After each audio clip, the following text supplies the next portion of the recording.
Love chicken curry but want to make it quick and easy without going crazy with spices? This chicken curry is a taste of Kerala but made simple.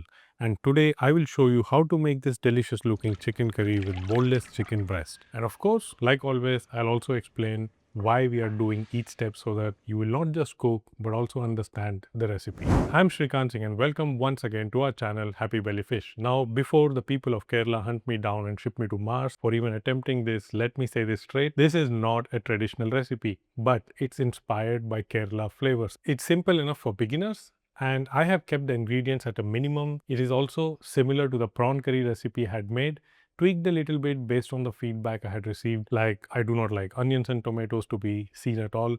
So it will be a familiar recipe, something that you can build on. Alright, enough of selling the chicken curry even before we have made it, so let's get started. I'm using chicken breast today for two reasons. They cook really fast, they're perfect for lunch boxes, and you can eat elegantly amongst your colleagues and look less like a cannibal in suit. Here I've got 900 to 1 kilogram of chicken breast. I had bought them frozen, so to thaw I had left it overnight in the refrigerator. This is the correct way to thaw. But if you're in a hurry, you can also soak them in cold water and change the water every 20 minutes.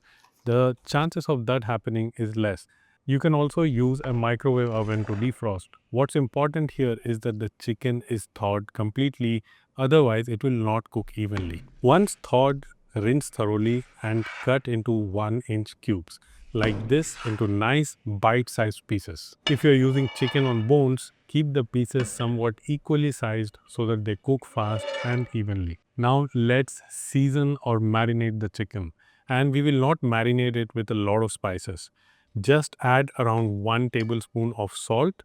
This will tenderize the meat, and add around 1 tablespoon of vinegar. Any vinegar works. If you don't like vinegar, you can use lemon or lime juice instead. Mix it thoroughly so that this basic marinade is spread around the meat evenly. This quick marinade adds a bit of tang to the chicken and removes the unpleasant poultry odor. While the chicken marinates, let's prepare the base for our curry. You will need 3 small onions. Peel and chop them roughly for now. Take fresh ginger. You will need around 1-inch piece of it. Chop it roughly to get 1 tablespoon of ginger. Garlic and ginger go together in chicken recipes. Peel and chop around 1 tablespoon of garlic. Add the onion, ginger and garlic to this and get the fine chopping done. We do not want a paste here, which is why I'm not using a blender. We need some texture, and this type of a fine chopping, this will give a very good texture and a very good feel in the curry. Just a few rotations should be enough to get around 1 cup of finely chopped onion, ginger and garlic. Now take 1 fresh green chili, slit and de-seed it to keep the spiciness in check. Take 3 medium-sized tomatoes. Take the ones that are ripe and juicy. These are the best ones to use in this recipe. Slice them into cubes and once again add it to this food processor, this manual chopper, to get a finer cut. The nice thing about using this chopper is that you do not lose any tomato juice in this process. This should give you around 1 cup of finely chopped tomatoes. Other ingredients that you will need here for the curry base are 1 to 2 sprigs of curry leaves and around 250 ml of coconut cream. You can replace coconut cream with 500 ml or double the amount of coconut milk. One very special spice that I'm using here, without which the flavor of Kerala can be missing, is Kudampuli. It's sold as Malabar Tamarind online. Around 2 pieces of it will be enough for this recipe. I have also left affiliate links in the description to make your shopping easier. You will also find there links to my online course and meal planning on our website. So the basic marination is done, the basic ingredients for the curry base is ready. Let's jump to the third step of making our very own simple spice mix. And I will take you to the Stone Age for that. Take a mortar and pestle, add around 1 tablespoon of whole black peppercorn, 2-inch piece of cassia or cinnamon. Remember, these two are not the same thing. And add around 3 to 4 green cardamom pods. If you're using an electric spice grinder, then this ratio is perfect because this type of container for the spice grinder, they need some volume to grind. And it might look like a lot of black pepper, but this gets balanced very well with the coconut milk that is sweet, and we'll be using this in recipe in quite a lot of quantity. If you want a deeper flavor now, then you can also add fennel, nutmeg or mace, but today we'll keep it simple. Also, these three spices that I'm using, they are the most commonly available spices in the kitchens. As you grind, the cardamom husk will separate. Just pick them out and continue. Grind this into a fine powder. The finer the powder, the more aromatic your curry will be. And before you even break a sweat, your simple aromatic spice mix is ready. Some of the leftovers of this spice mix I had added to my masala chai, and it was wonderful. Maybe you should give it a try as well. Now it's time to cook, and I'm going to use this traditional Kerala clay pot called bean chutney. This type of pan uses less oil and the heat distribution is the best that I have seen. If you do not have one, use any heavy bottom pan, and that's important because whenever you're cooking dishes that needs coconut milk, cashew paste or peanut paste or even dairy cream, it's important that they do not overcook or burn, and such type of cooking utensils help. Before we move to the next step, I would really be grateful if you leave a like on this video, and if you wish to watch more of my work, then please remember to subscribe. Turn on the stove and keep the heat on medium. Add around 3 tablespoons of coconut oil. When the oil is warm, add the curry leaves, and without having to wait, add the onion, ginger and garlic mix that you had prepared. Cook on medium heat until it's translucent.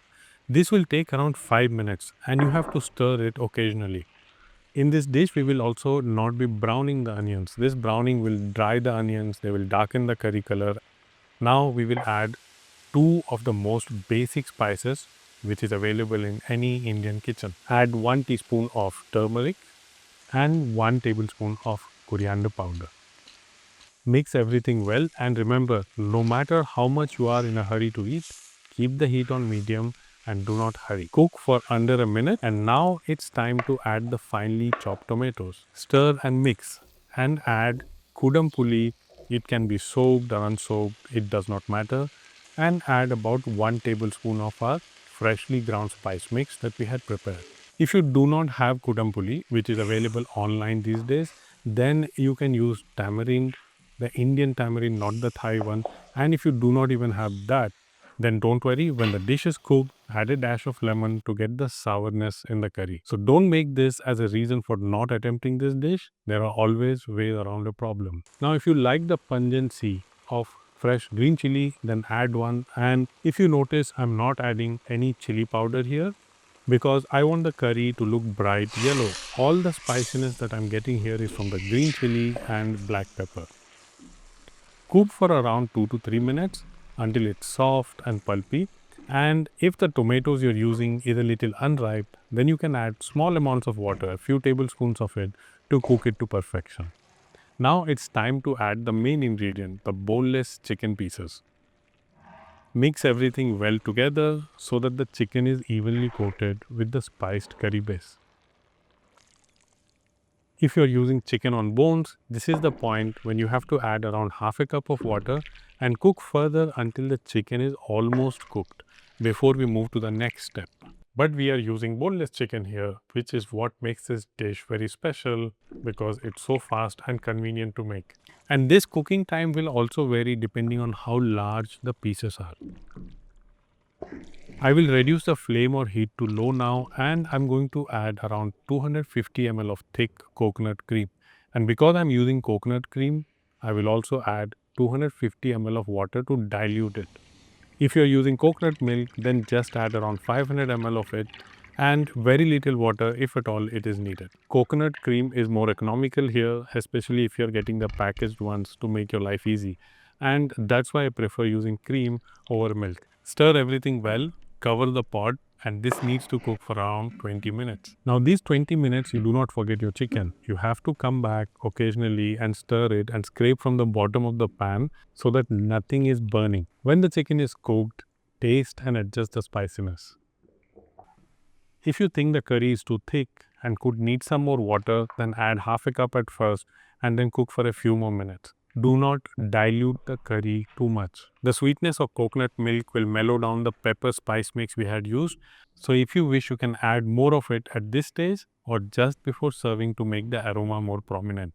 Remember to remove the green chili if you want to keep it mild, and you can keep the Kudampuli if you like the sourness to increase over time. But I generally remove it an hour after the cooking is done, and I would recommend that you do so as well, especially if you're going to store this cooked curry for a few days for your meal prep. Add some finely chopped fresh coriander leaves at the end as a garnish. It will make it look nicer. It will also add some contrast, some taste and color. Now to finish, and this is optional, we can do a tadka or tempering for extra flavor and presentation. Heat 1 tablespoon of coconut oil in a small tempering pan. Add 1 teaspoon of brown mustard seeds, and when they crackle, add 1 small finely chopped onion and fresh curry leaves. Fry this until the onion edges turn brown. Do this on medium heat so that the flavors infuse slowly into the oil and they do not burn too quickly. Now we will pour this fragrant mix on the top of the curry just before we serve it. This will add a few extra calories, but it will really elevate the dish. Every curry is different and each has a matching food that you can eat with. This curry pairs beautifully with rice, white or red. But if you want to go authentic and also healthy, try it with Kerala red rice, also called matta rice. Its nutty flavor and firm grains, they soak up the curry perfectly. And there's one special thing about this rice. It's known to give a good afternoon nap post lunch. Now you know what to feed your boss at lunch so that you can have an early escape. So that's it. An easy Kerala inspired chicken curry made simple for home kitchens and a recipe that you will love. Try it out and let me know in the comments how it turned out. And remember to like and subscribe and share it with those who will find this video helpful. And I will see you soon with another easy recipe.